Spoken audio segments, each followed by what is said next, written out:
अस्सलाम वालेकुम, आदाब नाजरीन। शोब चैनल डोडा में आप सबका इस्तकबाल। मैं इदरीस फलाही आज डीडीसी इंतखाबात के हवाले से कांग्रेस की एक खबर लेकर हाजिर हुआ हूँ। नाजरीन, डीडीसी इंतखाबात के हवाले से कांग्रेस की मरमत कॉन्स्टिट्यूंसी में आज रैली और एक इजलास मुनाकिद किया गया। रैली के हुजूम में हज़ारों की तादाद में बूढ़े, जवान और ख़वातीन सभी वोटरान शामिल रहे। इस रैली को शुरू होने के बाद ही ज़िला इंतज़ामिया डोडा की जानिब से रैली को इस गर्ज से रोका गया कि कांग्रेस के रहनुमाओं ने इजलास की इजाज़त ज़िला इंतज़ामिया डोडा से क्यों तलब नहीं की। इस रुकावट को मद्देनज़र रख कर हज़ारों की तादाद में हुजूम में खलबली मचने ही वाली थी कि कांग्रेस रहनुमा के ज़िला इंतज़ामिया ऑफिसर के साथ बात करने की वजह से इजाज़त मिली, लेकिन फिर भी लोगों को 4-5 किलोमीटर पैदल सफर करना पड़ा। साथ ही साथ डीडीसी इंतखाब में हिस्सा लेने वाले कांग्रेस रहनुमा मुश्ताक भट्ट और साथ ही साथ कांग्रेस के नौजवान रहनुमा उर्फी मजीद वानी से कई सवालात के जवाब तलब करने की कोशिश की गई, जो कि आवाम की रहनुमाई के लिए मुफीद साबित हो सकते हैं।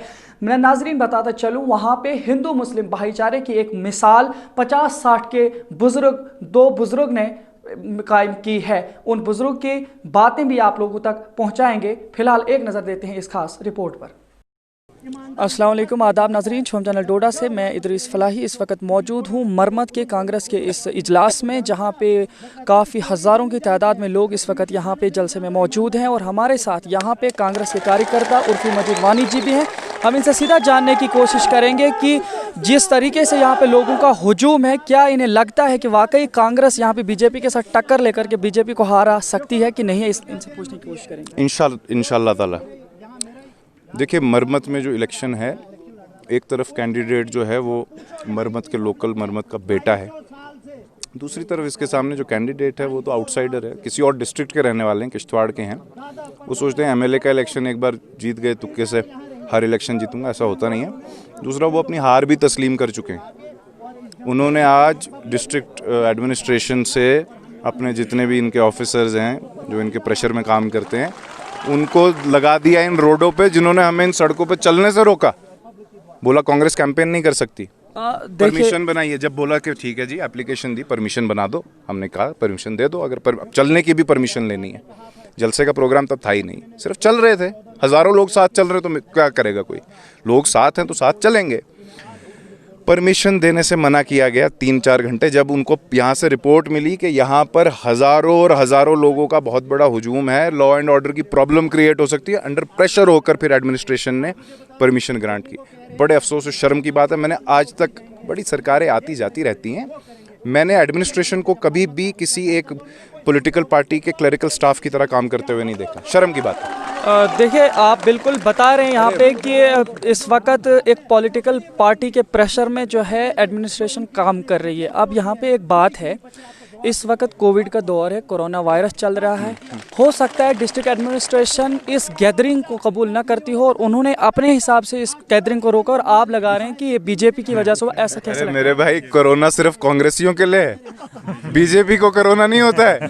तो उनका भी तो कल हुआ। आज यहाँ पे जो कांग्रेस की मतलब आपको लगता है कि बीजेपी को जो है परमिशन उन्होंने मांगी ही नहीं है परमिशन, और आपको परमिशन के लिए एडमिनिस्ट्रेशन प्रेशर कर रही है? Yes, absolutely. इस बारे में कोई सबूत है आपके पास? सबूत है। मेरे को यहाँ के लोगों ने भी खबर दी, और जराई होती हैं हर ऑफिस में सबकी। ऑफिस से पता चला कि बीजेपी की कल की परमिशन बैक डेट में आज बनाई गई है, फेक। किसी के पास कोई परमिशन नहीं थी। तो अब यहाँ से एक मैसेज जाता है। मैं नाजरीन बताना चाहता हूँ, अगर वाकई इस वक्त डिस्ट्रिक्ट एडमिनिस्ट्रेशन डोडा बीजेपी के अंडर काम करती है, काफ़ी अफसोस की बात है, लेकिन इस बारे में इंक्वायरी होनी चाहिए क्या वाकई बीजेपी के प्रेशर में काम करे या कि पॉलिटिकल पार्टीज आपस में लड़ने की वजह से एडमिनिस्ट्रेशन को बीच में घसीट रहे। फिलहाल इस पर हम बाद में बात करते हैं। आपसे मैं एक बात, आप जो कह रहे हैं मेरी बात सुनिए। कल बीजेपी की यहाँ एक छोटी सी जैसी भी रैली हुई, लोगों को पता है कैसी हुई जी, जिसमें बाहर से चंद गाड़ियां, चंद लोग लाए गए बाहर से, मरमत कल्याण का कोई नहीं था। और ये तो मुझे यहाँ के लोगों ने कहा, मैं तो उस रैली में था नहीं, यहाँ के जो चश्मदीद है उन्होंने कहा। उस वक्त कोई एडमिनिस्ट्रेशन, कोई कहीं कुछ नहीं था पूछने या देखने वाला। हमारी रैली के वक्त ऑफिसर्स तैनात किए गए, पुलिस तैनात की गई, और उस पुलिस और सिविल एडमिनिस्ट्रेशन के ऑफिसर्स ने फ़ोन करके हमारे कारकुनों को कहा कि अपनी रैली को बंद कीजिए। मेरे भाई, मैं कोई झूठ नहीं कह रहा हूँ भाई, ये आप सब जवाब, मैं कोई सियासी स्टंट नहीं मार रहा हूँ, मैं झूठ नहीं, मैंने अपनी आंखों से देखा। मुझे आप इन लोगों से पूछिए, हज़ारों लोग खड़े, ये झूठ बोलेंगे सर? मैं अपनी कोई कहानी नहीं बना रहा, ये आज हकीकत में हुआ है। मुझे अफसोस है, बड़े शर्म की बात है, हमने कभी पॉलिटिक्स में ऐसा होते हुए नहीं देखा। देखिए, जहाँ तक उर्फी जी, जहाँ तक डेवलपमेंट की बात करते हैं, रोज़ कांग्रेस भी, बीजेपी भी, और इस तरीके से 60 साल 70 साल, कभी 4 साल 5 साल, इस तरीके से आपस में टकराव रहता है, तो रहता है, इसमें हमें कोई गिला नहीं है। लेकिन बात यहाँ पे एक है, आपने एक बार हमारे साथ इंटरव्यू में ये बताया कि कांग्रेस की सरकार ने गणपत ब्रिज का टेंडर उठाया। नहीं, टेंडर ही नहीं उठाया, और 90% कंप्लीशन काम की मेरी आंखों के सामने 2014 से पहले हुई है जी। इस बारे में हमने डिस्ट्रिक्ट प्रेसिडेंट जो बीजेपी के हैं, सौम्यराज शर्मा, उनसे हमने बात की। उन्होंने कहा कि ये जो है कांग्रेस की सरकार ने जब गणपत ब्रिज का टेंडर उठाया था तो इसके 2 खंबे बनाए थे, पिलर्स थे सिर्फ, और जिनका नाम लोगों ने लैला मजनू रखा था, और उसको बीजेपी ने पूरा किया। आप क्या बता रहे हैं उसमें? पहले तो बीजेपी के डिस्ट्रिक्ट प्रेसिडेंट साहब, जो भी मैं जानता नहीं, खैर वो अपना काम कर रहे हैं, उनका काम है कांग्रेस को अपोज करना। वो लैला मजनू बोले, हीर रांझा बोले, हमें इससे कोई फ़र्क नहीं भैया। पिलर खड़े होंगे तो उसके ऊपर ही पुल बनेगा ना, या पहले हम पुल को स्लैब हवा में बिछाएंगे और फिर नीचे से पिलर बनेंगे? लेकिन वो सिर्फ पिलर ही क्यों रहे?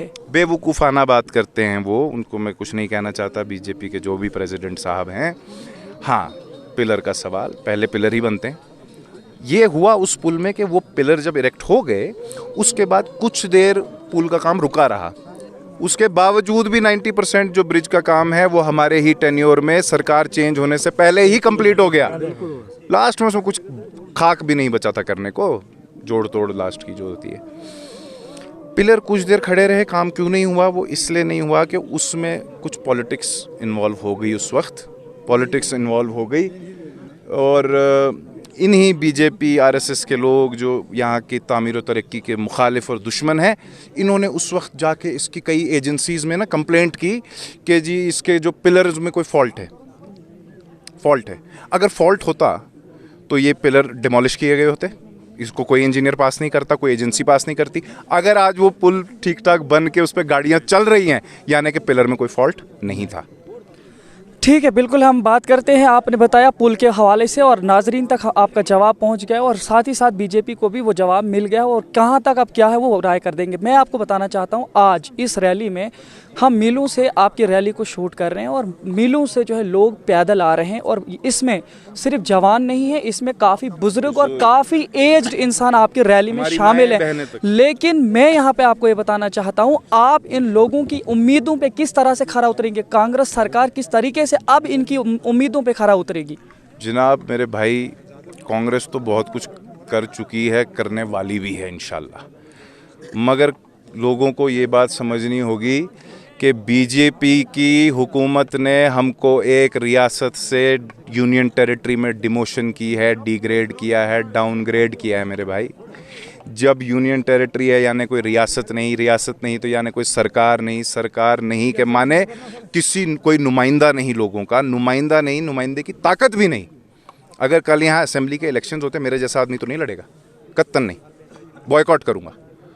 जो लोग स्टेट में इलेक्शन लड़ने के आदी हों, जब एमएलए, मिनिस्टर, चीफ मिनिस्टर्स के पास पावर है, वो लोगों के रिप्रेजेंटेटिव्स हैं, इलेक्टेड कोई भी पार्टी हो, जिसको लोग चुने, उसके पास पूरी ताकत होनी चाहिए उन लोगों के लिए कुछ करने के लिए। यूनियन टेरिटरी में चाहे कोई भी एमएलए बन जाए, मंत्री बने, चीफ मिनिस्टर बने, वो क्या है, कुछ भी नहीं, लेफ्टिनेंट गवर्नर का क्लर्क टाइप होगा। और लेफ्टिनेंट गवर्नर कौन है? यूपी बिहार से आए हुए साहब, जिनको ना ये पता है मरमत कहाँ है, ना ये पता है भ्योता कहाँ है, ना पता है गुंदना कहाँ है, ना भागवा, ना देसा, ना बलेसा। उनको क्या ज़रूरत है काम करने की? इसलिए कांग्रेस जब इंशाल्लाह, पहले तो पूरी जम्मू कश्मीर के आवाम की डिमांड है, हिंदू, मुस्लिम, सिख, ईसाई, डोगरा, कश्मीरी, कोई भी हो, कि फौरी तौर पर ये जो मरकज़ की जालिम सरकार है, ये लोगों का हक वापस दे और जम्मू कश्मीर को वापस स्टेट रिस्टोर करे। उसके बाद अगर कांग्रेस की सरकार यहाँ बनती है, इंशाल्लाह जो तामीर और तरक्की पहले भी लोगों ने देखी है, जानते हैं कांग्रेस ने की, इंशाल्लाह इसको आगे लेकर जाएंगे।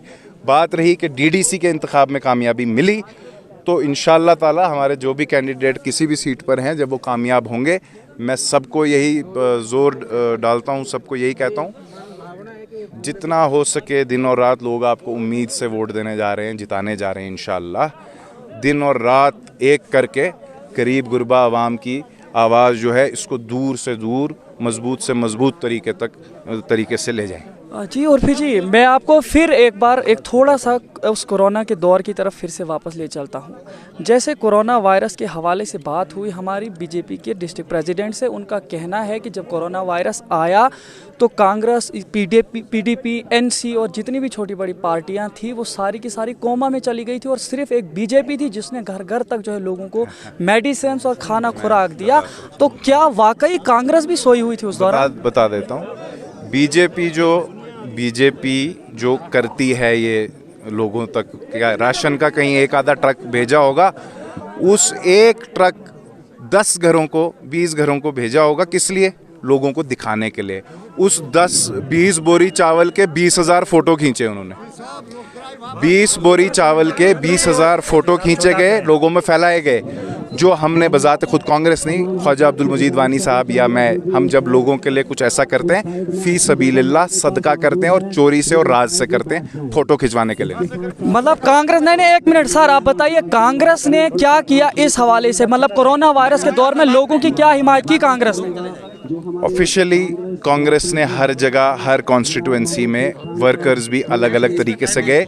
इस इलाके में शायद कम गए हों, या हमने पर्सनल तौर पे किया। देखो वो रिलीजियस मैटर है ना, सदका करना, वो कैमरे पे नहीं किया जाता है। बाकी हर जगह आप देख सकते हैं, पार्टी ने हर जगह कैंप्स, राशन की डिलीवरी, क्या कुछ नहीं किया। जी चलते चलते उर्फी साहब, आपसे एक सवाल मैं और करना चाहता हूं। जो इस वक्त डीडीसी के इंतखाबात सरकार ने, जो मरकजी सरकार ने आज डीडीसी के इंतखाबात कराए और कोरोना का दौर चल रहा था, जबकि इन्होंने लॉकडाउन करवाया था, लेकिन क्या वजह रही कि आज कोरोना के दौर में इतनी गैदरिंग इन लोगों ने करवाई? इसमें आप क्या बताना चाहते हैं? क्या ये वाकई सरकार का सही कदम था या नहीं? पब्लिक डिमांड कर रही है कि मैं उनको नहीं, बिल्कुल आप इसका जवाब दीजिए पहले कि जो डीडीसी के इंतखाबात सरकार ने कराए आज कोरोना के दौर में, ये कैसा है? इलेक्शन लड़ना, कुर्सियों पे कब्जा करने के अलावा और कोई दूसरा शौक नहीं। जब इलेक्शन नहीं होता है तो कहते हैं कोरोना है, लॉकडाउन करो।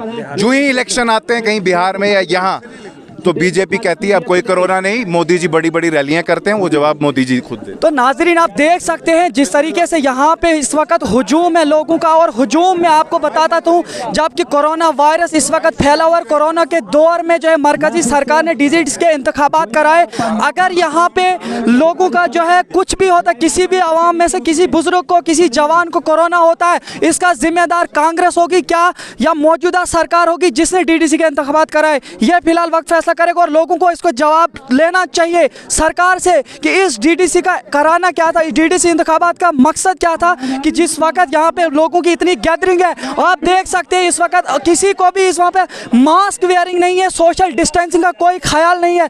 तो आप किस तरीके से डीडीसी के इंतखाबात को लेते हैं? फिलहाल बने रहे शिमडोल डोडा के साथ, मैं इदरीस फलाई। जी तो नाजरीन, यहाँ के मौजूद कैंडिडेट मुश्ताक भट्ट जी हमारे साथ मौजूद हैं। हम इनसे सीधा जानने की कोशिश करेंगे कि यहाँ पे इस वक्त जो कांग्रेस की लहर है, अगर ये वाकई जीत जाते हैं तो ये इस जमा हुई भीड़ के बारे में क्या ख्याल रखते हैं और डीडीसी इंतखाबात के हवाले से इस इलाके की तरक्की के लिए क्या कुछ कर गुजरेंगे, इनसे हम जानने की कोशिश करेंगे। जनाब, जब हम इंशाल्लाह कामयाब होंगे, जो इन्होंने यहाँ गुंडागर्दी मचाई है, जो भी इन्होंने डेवलपमेंटें यहाँ रुकी है, जो भी यहाँ करप्शन हुए हैं, हम इनसे हिसाब लेंगे। और जितने भी यहाँ CDF आया है परिहार साहब के पास, हम उसकी भी RTI भरेंगे, उसका भी एक एक पैसे का हिसाब लेंगे इनसे कि अगर पैसा गया है तो ये कहाँ गया है। आज तक भी इन्होंने जो गरीब जनता थी उनको सिर्फ ठगाया था और 2014 में भी ठगाया था और कोई भी डेवलपमेंट नहीं हुई। मुझे बताएं कि अगर 2014 के बाद कोई एक नयाबत खुली है, कोई एक आंगनवाड़ी सेंटर खुला है, उसके बाद अगर कोई भी यहाँ 10 रुपए का भी काम हुआ है, मैं इनसे, जितने भी बीजेपी की पार्टी है, मैं उनसे माफ़ी मांगूंगा कि आपने भी कोई मरम्मत का और खलेनी का काम किया है। कोई पूरी कॉन्स्टिट्यूंसी में इनका कोई काम नहीं हुआ। इंशाल्लाह अगर हमें ऊपर वाले ने कामयाब किया, हम एक एक चीज़ को आवाम को पूछ के एक एक बरीकी से हिस्सा इसको देख के हम डेवलपमेंट का नारा बुलंद करेंगे। जी मुश्ताक जी, आपका जब शक्ति परिहार और परिहार जी और आप जब नॉमिनेशन फॉर्म भर रहे थे उस दौरान आपका एक बयान सामने आया था। उसमें आपने परिहार जी को बताया था कि आप हमारे बड़े भाई हैं। उसके पीछे क्या राज था? आप उनके ये बात क्यों बता रहे थे? जब हमने फार्म भरा था, परिहार साहब ने मुझे बुलाया, उनने कहा आपकी भी कोई जनता है, हमारी भी जनता है, आपस में टकराव नहीं होना चाहिए। मैंने उनको कहा था कि ऐसा कोई नहीं है, हम लड़ने के लिए नहीं, हम लड़ेंगे तो जैसे जनता लड़ेगी, हम वोट से लड़ेंगे, ऐसी हमारे पास लड़ाई कोई नहीं है, ऐसे हम अपने बंदों को रोक लेंगे, ऐसा कोई मसला नहीं है। आप हमारे बड़े भाई है, इसलिए इज्जत देना हर एक बंदे का काम है, इज्जत देना हर एक का काम है।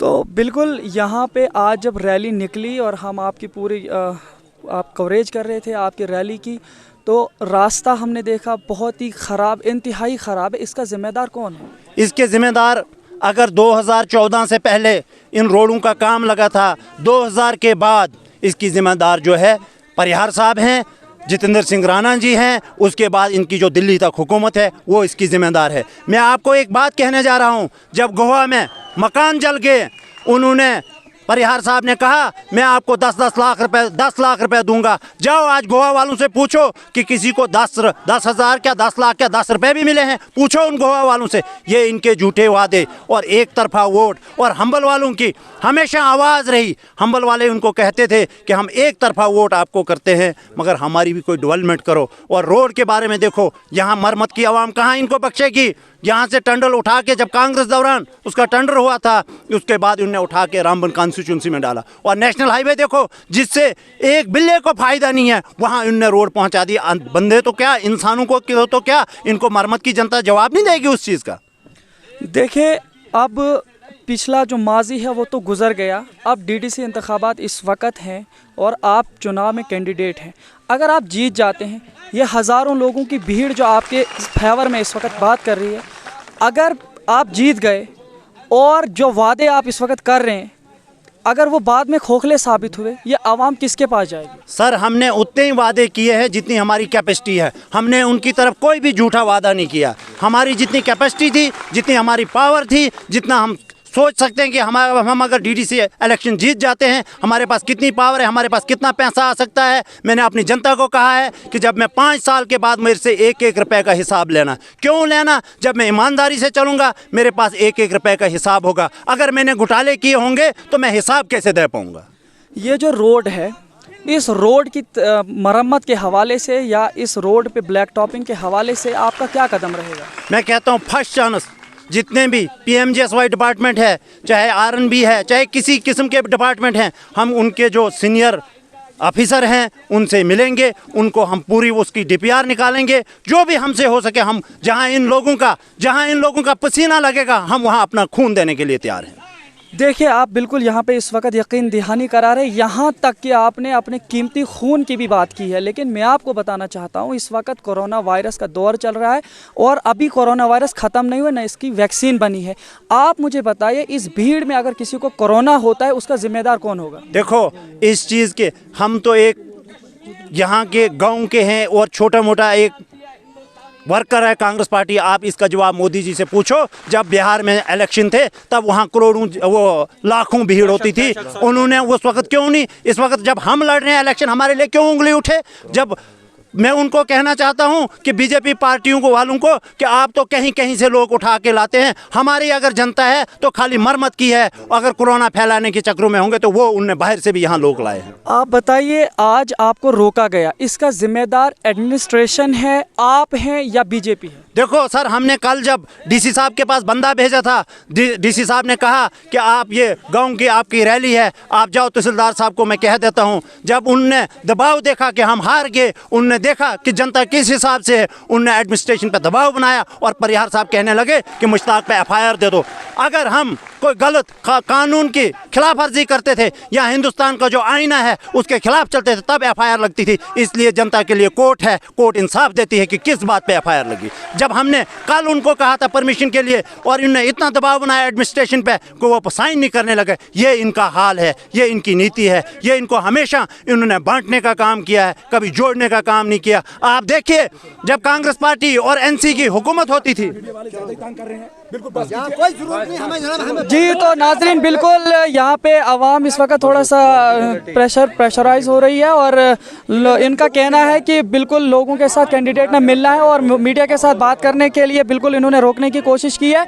तो फिलहाल आप देखिए किस तरीके से यहाँ पे कैंडिडेट उतरे हैं और कांग्रेस के कैंडिडेट भी यहाँ पे हैं और हमने मुख्तलिफ तरीके से जो है इनके बयान लिए हैं। अब किस तरीके से जो है यहाँ पे इसको ये करते हैं। फिलहाल बने रहे शमजान डोडा के साथ में इदरीस फलाई। नाजरीन शमजान डोडा इस वक्त मरमत के दौरे में है। मरमत कॉन्स्टिट्यूंसी में यहाँ पे आज कांग्रेस का दौरा है और कांग्रेस की एक बहुत बड़ी रैली और इजलास यहाँ पे मुनाकिद है। यहाँ पे मौजूद हमारे साथ 60 साल पुरानी दोस्ती के हवाले से हम आपको बात कराने जा रहे हैं। जी हाँ, बताता चलूँ यहाँ पे हमारे साथ मौजूद हैं शेर सिंह रखवाल जी जो कि ठाकर शेर सिंह रखवाल जी और साथ ही साथ इनके साथ हैं अकबर साहब। इन दोनों के साथ हम बात करने की कोशिश करेंगे कि इस ऐसे दौर में जिसमें जो है लोग हिंदू मुस्लिम करते हैं और आपस में टकराव करते हैं, नफ़रतें फैलाते हैं, इस दौरान जो है आपस में गले लगते हैं। इस हवाले से इनसे हम कुछ पूछने की कोशिश करते हैं।